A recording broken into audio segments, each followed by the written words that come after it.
The development in the Russian military strategic thinking should also be seen against the pattern of Russian military exercises, which demonstrate, among other objectives, preparations to launch a strategic level war operations against the peer adversaries.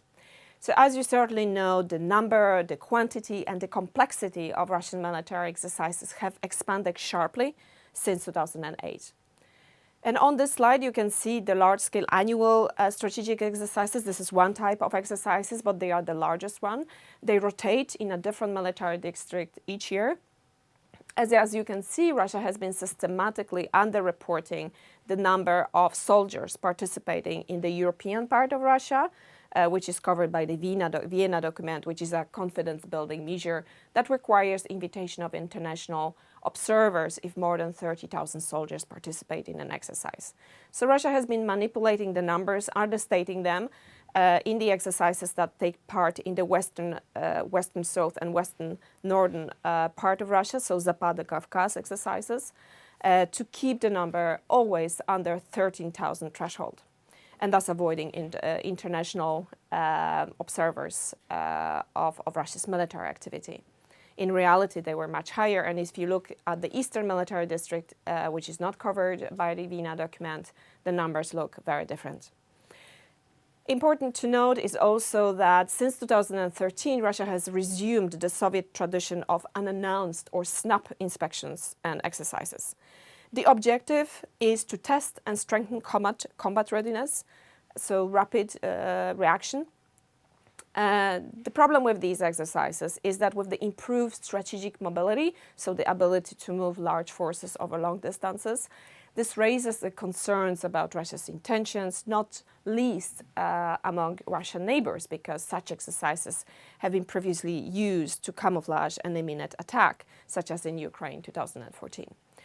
So notably, many of the Russian exercises demonstrate preparation to launch strategic level war operations against military technologically advanced nuclear-armed adversary.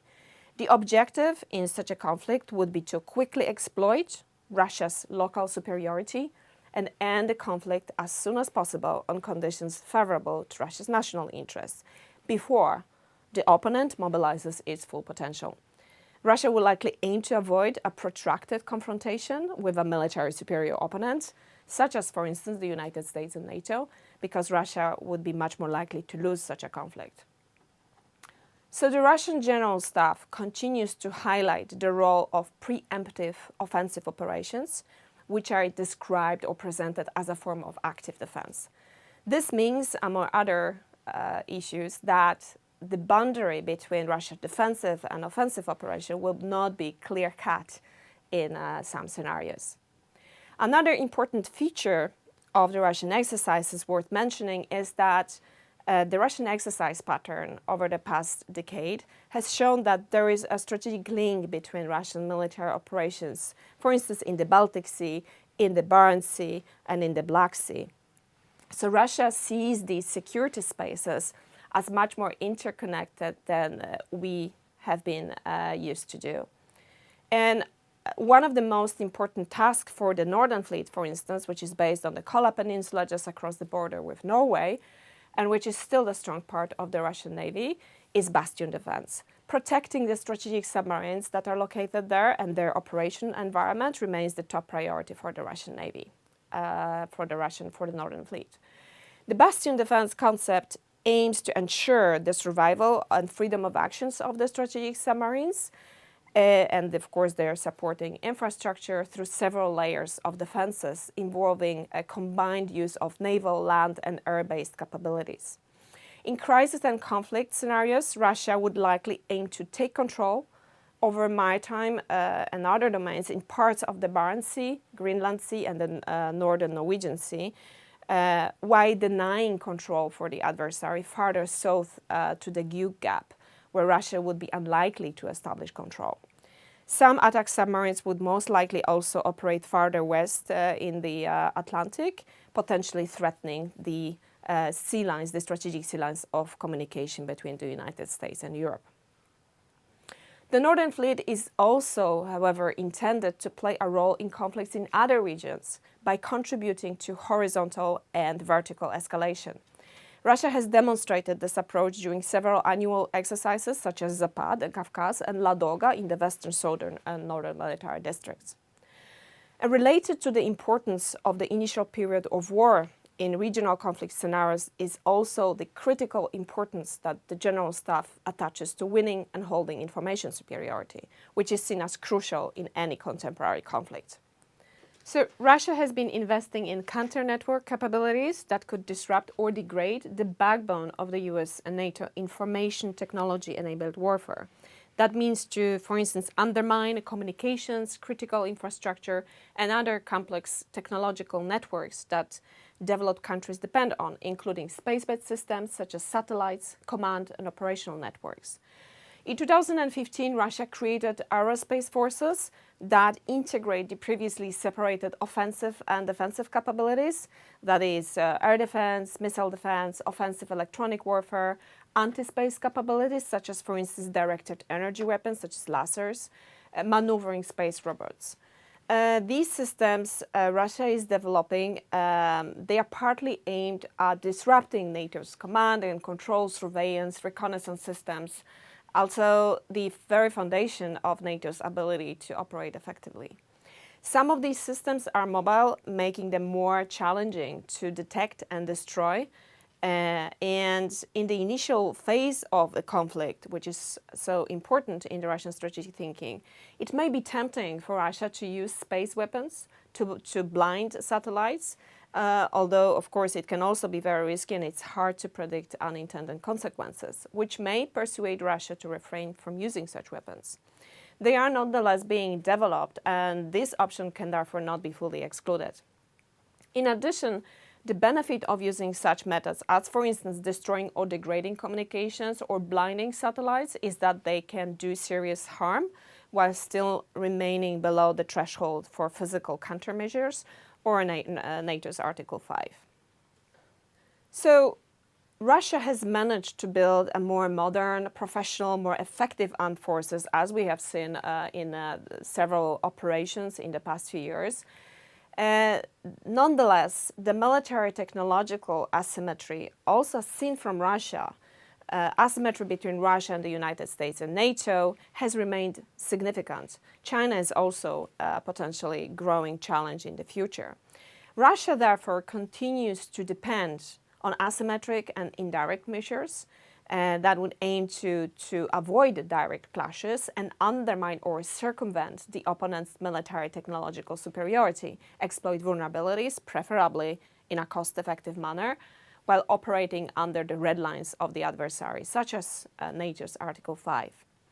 So in the assessment of the Russian General Staff, the chief of the Russian General Staff, Valery Gerasimov, contemporary warfare characterizes a blurred division between war and peace, between combatants and civilians, where peace may be a period without formal conventional war, but not without hostilities that continue by other means, such as paramilitary covert operations, sabotage, assassinations, influence operations, inciting protests of various groups, and other methods creating ambiguity and confusing the enemy, so he does not even realize that a well-coordinated hostile campaign is taking place until it is too late.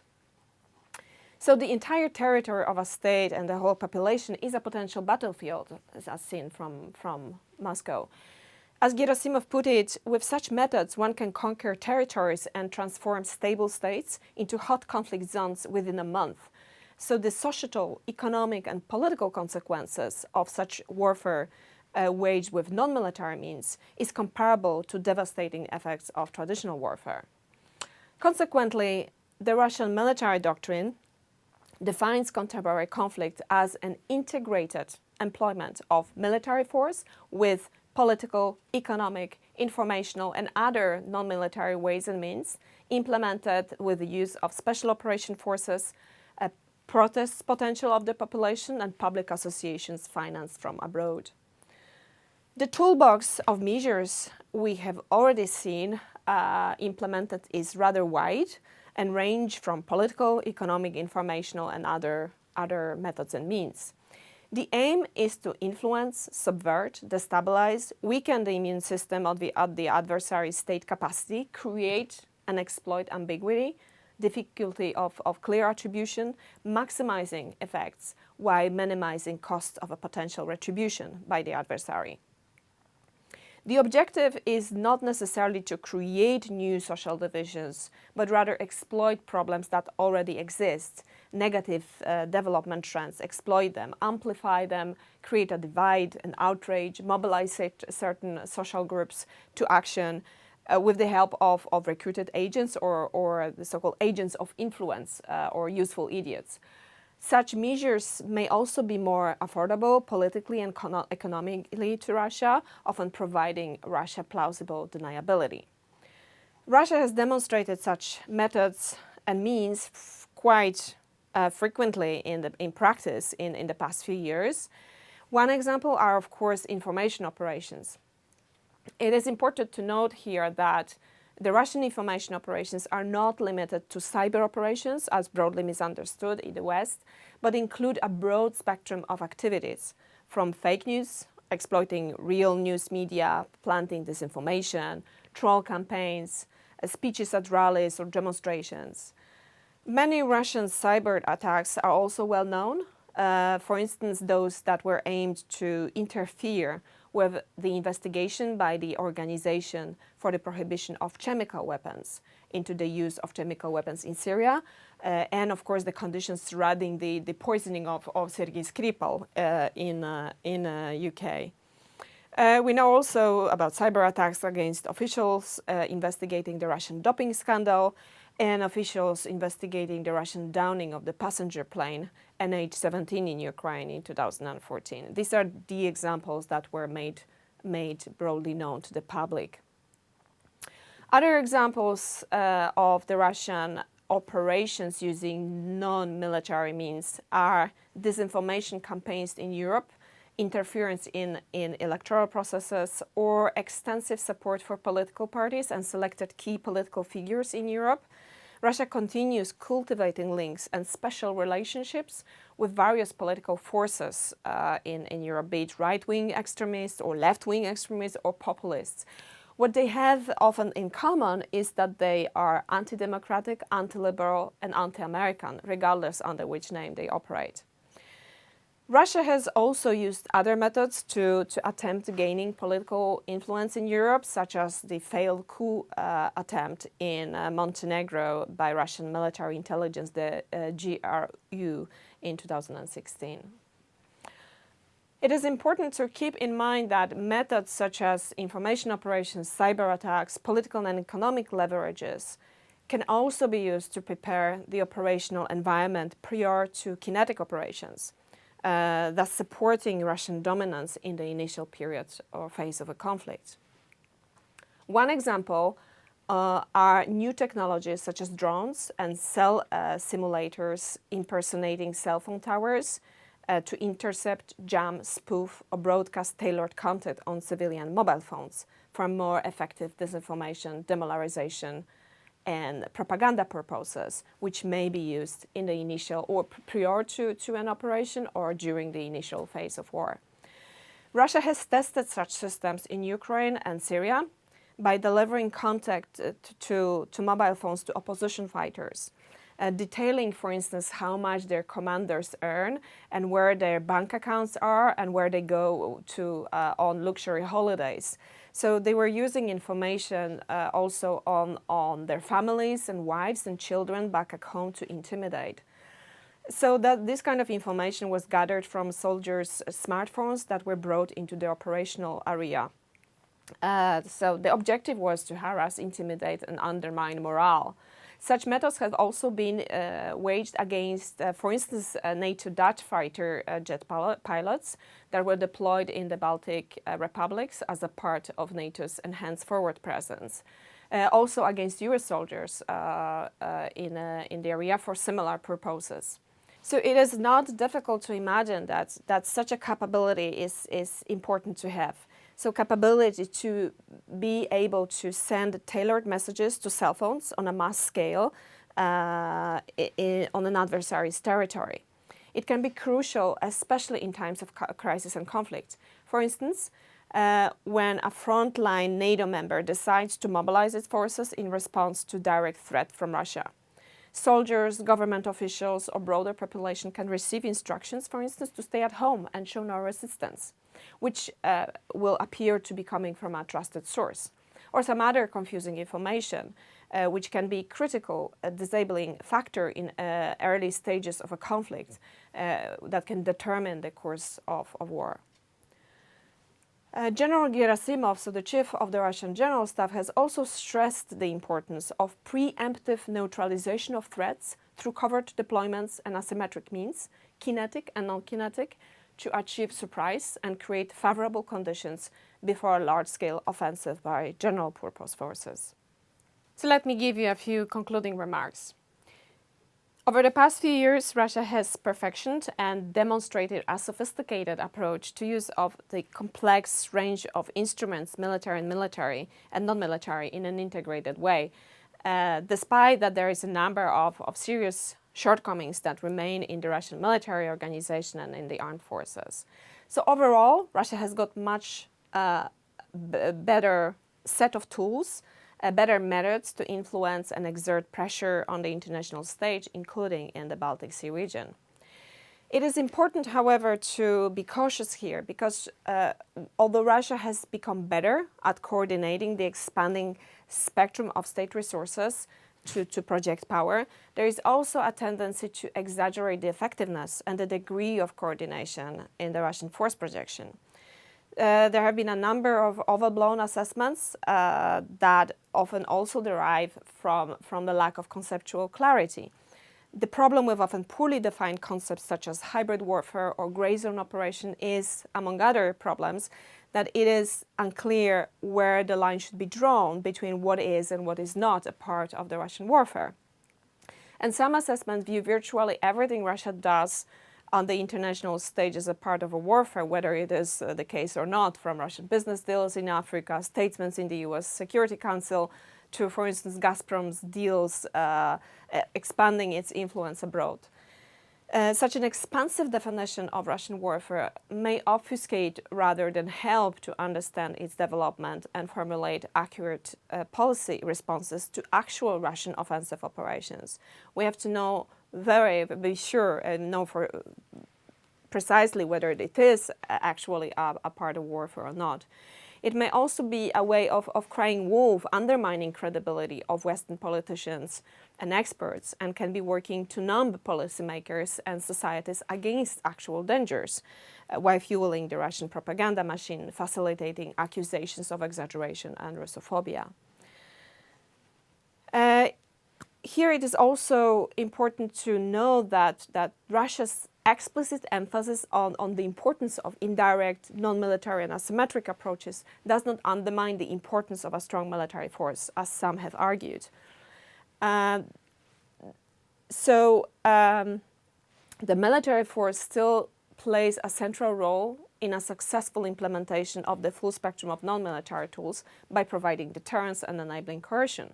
In addition, Chief of the General Staff Gerasimov said during his annual speech in March last year that the military force remains the decisive factor in Russian military strategy, and it is to be applied when non-military methods prove to be insufficient in achieving Russia's objectives. So we should see the Russian military strategy as a fusion of different approaches and capabilities, methods and means that aim to impact the adversary state's entire capacity, and something that has a perpetual character that is ongoing in peacetime, in crisis, and of course in conflict. And such measures are tailored to their environment, political, cultural, military, and therefore they are adaptive by nature. The Russian integrated approach to power projection makes it increasingly challenging for the United States, for NATO, to deal with the various elements of the Russian military strategy, the various instruments, so nuclear, non-nuclear and non-military tools, in isolation from each other. Moreover, the persistent engagement outside of a conventional conflict is also a real problem for Western states. It challenges the traditional paradigm and the distinction between peace, crisis, and conflict, and requires an ongoing coordination, civilian military efforts in order to address that, to identify the problem to counter or find measures to address it. It is a challenge for democratic decision-making, which requires time and respect for procedures. A challenge that should be addressed in order to neutralize the future challenges and threats that may be coming. So how far Russia may choose to go and how far Russia may be able to go to pursue its foreign policy objectives in the future will depend on a number of factors.